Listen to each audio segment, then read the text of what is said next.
Hi, Year 10. For this week's homework, we're going to look at renewable energy sources. So can you turn to this page in your booklet and write down the learning objective. So pause the video here, write down the learning objective and press play when you're done. Fantastic. So we are going to learn about how we generate power using renewable energy and to see whether that's a better solution to what we are currently doing now, which is relying heavily on non-renewable energy sources like fossil fuels. So the first one we're going to look at is wind power. How we generate wind power is through the use of wind turbines that convert wind energy into electricity. How this works, during periods of medium to high wind speeds, the wind will pass these three propeller blades that will rotate quite fast, and inside a little section just behind the propeller blades are a series and gear trains. As they rotate, they create kinetic energy, and that kinetic energy is through the use of those gears. So you will find that most renewable energy sources use phenomenon to convert kinetic energy, so the energy of movement, to electricity. And for each one there's the positives and the negatives. So we are going to look and there's disadvantages. The first advantage for wind power is that the generation of electricity through wind turbines is almost 100%. That is because we only install wind farms with lots of wind turbines in areas on average at least medium wind speeds, meaning that they can constantly be used to generate electricity. The second one is that after installation, so after manufacturing the propeller blades and pointing them globally to wherever they need to be, and after the costs incurred to install it, the running cost of generating electricity through these wind turbines is very low. Hugely because wind costs nothing, natural resource that we do not have to do anything to harness after we have installed the wind turbines. In terms of wind power's disadvantages, there are when there is low to no power generated, little to no electricity generated. That is supposed to say wind, not wing, my video. So, if there is a period where there's a period of low pressure, and which means that there is lower wind speeds, that means that the propeller blades will, meaning that there is less kinetic energy to be harnessed, meaning that electricity, pretty much the production of it, will stop. Secondly, I touched on it earlier, the cost of manufacturing, transporting the turbines, installing them is insanely high. It costs a lot to install these new technologies to harness renewable energy sources. Running costs are, on average, very, very low compared to that of fossil fuels. Last disadvantage for wind power is that some people see wind farms and turbines as eyesores. If you haven't heard of that, an eyesore is basically where something has the potential for people to not like the way it looks. So people are very polarized on about wind farms. They don't really care about them being around. They don't mind the way they look. They have no obvious towards them. Some people really like the way they look, and some people are on the opposite side and they absolutely hate how they look. They think horrible in the lovely England fields and hills, but so that is, and just hate the way they look. And if there's enough of them in a given area that complain about the proposal to install wind able to be installed, because the majority of the local population says no. Our next renewable energy source is solar panel. So this is the use of solar panels to harness the sun's light energy and convert it into electricity. All of us have heard about solar power, or at least solar panels. That is the main thing that is used to convert. But what people don't realise is that our current demand on fossil fuels, so our current demand on coal, oil, and natural gas to produce the electricity that we need, can be the energy that is coming from the sun every year. That does not mean that it is realistic that we can suddenly swap to a purely solar powered human race.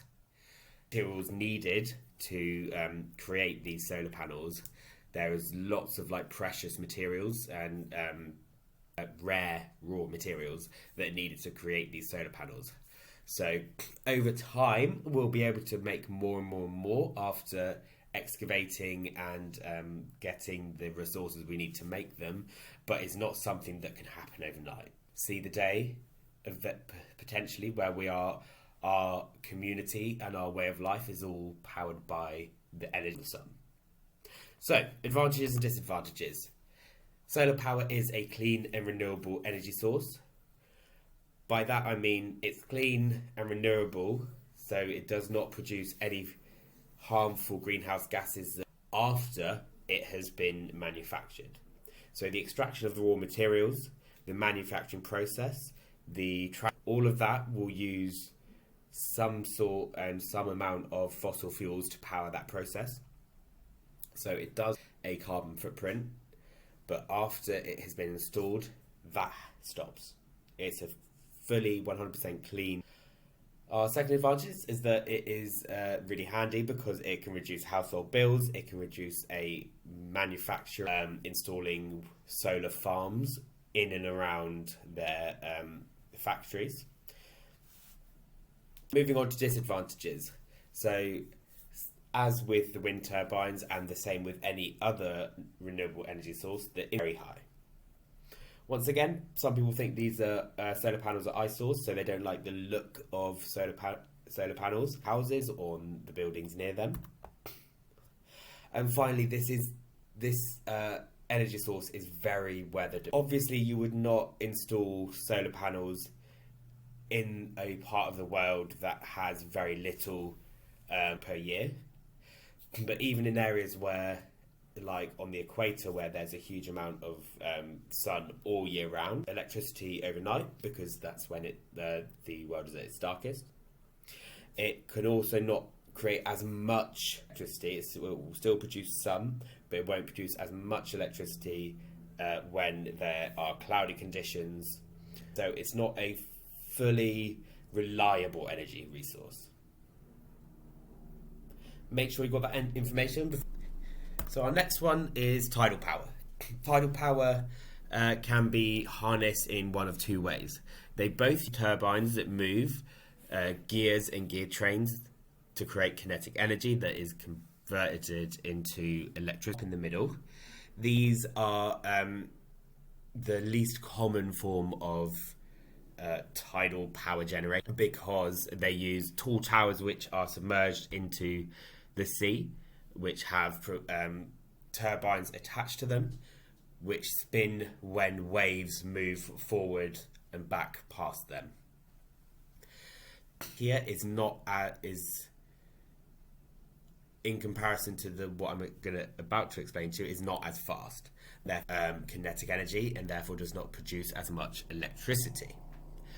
However, the second part, which is the more common and the more expensive to install, is the use of barrages off the coast.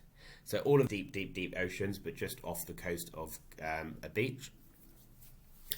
And what a barrage does is there are lots of holes or channels that are built through the kind of dam wall, the barrage wall.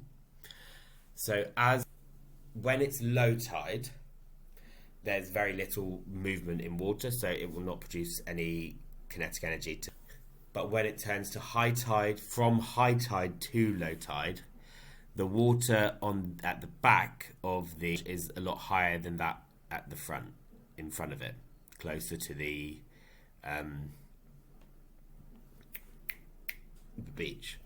So as it turns to high tide, the water is forced things a larger body of material or liquid or gas is pushed through a smaller and increases the speed at which whatever's passing through it moves at. So the movement of water through these channels is a lot faster than that of the earlier form of tidal generation, and therefore the turbine spins up and therefore creates a lot more electricity. So these are a great form of renewable energy because tides are consistent, they are reliable, and they will always be there. So once again, it's a clean and renewable energy source. And these power plants, the barrages ones, once installed, they will be there for hundreds and hundreds and hundreds and hundreds of years, as long as they are maintained correctly. And solar panels. Tidal power has a much longer longevity because solar panels can be damaged very easily and therefore needs to be remade and replaced. And wind turbines, they only really have up to 60 to 70 years. So every 60 to 70 years, if you want to continue generating electricity through wind farms and the turbines. But with tidal power, you don't have to do that. Also, us, the UK being an island state, we are surrounded by oceans and beaches. So if I really thought about it and invested the money in harnessing tidal power, we could supply funds purely through tidal, which is a huge amount. In not 1/5 might not sound like a lot, but it's a huge amount compared to how much what percentage renewable energy sources are currently providing to the UK, which is a tiny amount. Two disadvantages. Once again, installation, very, very expensive. This is a running theme. It is the same of these. So installation, construction, transportation to where that's going to be installed, all very expensive. But also the environmental impact on the local fauna and flora, so the local and sea life, is unknown. We don't know whether it's hugely damaging to the local environment, so it could be really, really, really damaging, or it might have a very minimal effect. We just don't know. Make sure you've got that information before moving forward. Okay, so this next one we're going to look into the homework video, but to talk about it very briefly, the way it works is by building a dam in a valley, it traps river water behind it, which fills up this reservoir. Channel through the dam, there are valves which either allow water to pass through or blocks it. So what hydroelectricity power plants are used for is a quick generator of electricity at peak times. So when demand is highest in the UK, these valves will open, which allows water to rush down really, really quickly due to gravity. Turbines to create lots and lots of kinetic energy that is converted in generator to electricity and then passed on to charge our mobile phones, to allow our PS5s to work. At the highest peak, in the late afternoon when everyone's at home, having the lights on, using the TV, using a computer, using the oven, and these are used. But then at night, when there's very little demand for electricity, and it stops creating electricity. So it's a very quick generator of electricity as a stopgap to increase supply. So once again, it's a clean and renewable energy source, like all of the others. Secondly, as I've said, when the valves can be opened super quickly to produce electric needed, so at peak times, at high demand times for electricity. And thirdly, once again, after it's installed, very little to no pollution involved in the generation of this electricity. Dams, when they are built to last. They will be there for thousands and thousands of years, even without any human influence to maintain. But we will be maintaining them, so they'll be at top condition for even longer than that. Pollutants released into the atmosphere through hydroelectricity generation. Okay, let's go look at the advantages before looking at our final energy source. So once again, constructing these things, it's a huge undertaking to build a dam. You have to completely seal one exit to valleys are hugely vast, large spaces, and you have to create this ginormous concrete structure to stop any water flowing past. That is hugely expensive. It's a huge amount of transportation costs, of design costs to architects and civil engineers. This is one of the most expensive out of all of the renewable resources. Secondly, once it's built and the reservoir has filled because to the lower ground, anything that was behind the dam is now destroyed. All the habitats for any vegetation dead, everything's destroyed. So it's hugely damaging to the environment, the local environment. Who lived in the valley prior to the dam being built are forced to move. The government, this is where I'm going to build a dam. I'm sorry, you guys, you have to move. Here's however much money for your house. Normally they, if you do the house price, let's say was 150,000, they would pay you 180. They'd pay you more than the current value of the property because they're forcing you to move. But if you're a family or if you're elderly and retired, you might not want to move. You might want to live there for the rest of your life. The government have said this is what's happening. So dams are hugely detrimental to the local population as well as wildlife population. Make sure you've got that information down before moving to the next part. Biomass is when we grow plants so that they can be burnt or use decaying plant or animal materials to produce. So biomass comes in lots of different forms.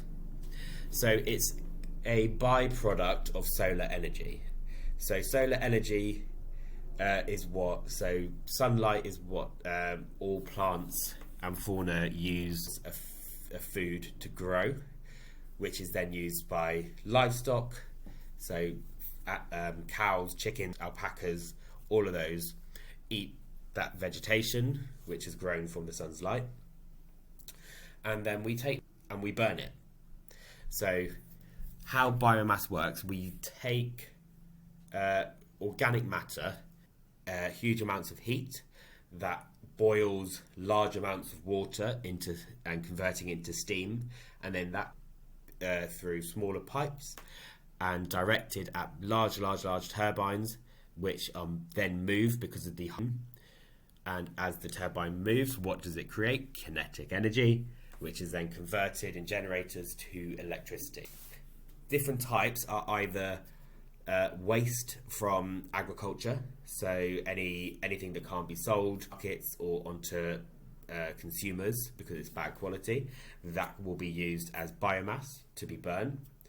Then engineered to be used for biomass because burning them produces a higher amount of heat. The dirtier side of biomass, using animal poo and waste from animals, heat energy to boil water to create steam to move turbines. So there's loads of different options when it comes to biomass, but they all generate electricity in the same way. So I've put in the advantages, but some might argue with that one. So I would definitely say it's renewable because we can regrow whatever we burn to create the electricity, the energy. If I use crops to burn today, I can also grow crops today that can be used later on down the line to create more energy. So it's renewable because we can regrow the base component. I wouldn't say it's 100% clean, because all organic matter in on Earth is carbon based. It will still release some CO2. So you could argue it's not 100% clean. But that CO2 release can be used by plants out to your growing fields where you are growing future biomass plants. Plants that are used to be burned to create this heat energy, to create electricity, you can replace it super quickly. So it can be grown and it can be used, and it can be grown and it can be used, and it can be grown, and always be a good supply. Okay, moving on to our very last section of the day, disadvantages. I said before, because all organic matter on Earth is carbon based, when it's burnt, some CO2, some carbon dioxide will be released into the atmosphere. CO2, so carbon dioxide, so adding to the amount of greenhouse gases in our atmosphere increases the speed at which global warming happens. A fully clean energy source. Secondly, the amount of land needed for these crops is huge, and that land could be used for other purposes. It can be used to be sold to consumers. It can be used to grow grass in fields and plains so that livestock can eat from them, or it can just be left alone to do what it should naturally do and have a nice biodiverse natural wildlife. And thirdly, the natural wildlife from the area we're growing these crops, because we're having to get rid of all the trees, all the plants, all the animals in order to clear the land and make it ready for crops, these energy crops, we are reducing the biodiversity. So we are killing the environment to only create one thing. That is a huge disadvantage to the natural land environment, all of the wildlife and plant life. Okay guys, once you've got all of that information done, your video lesson has ended. So please go back on to show my homework and move on to your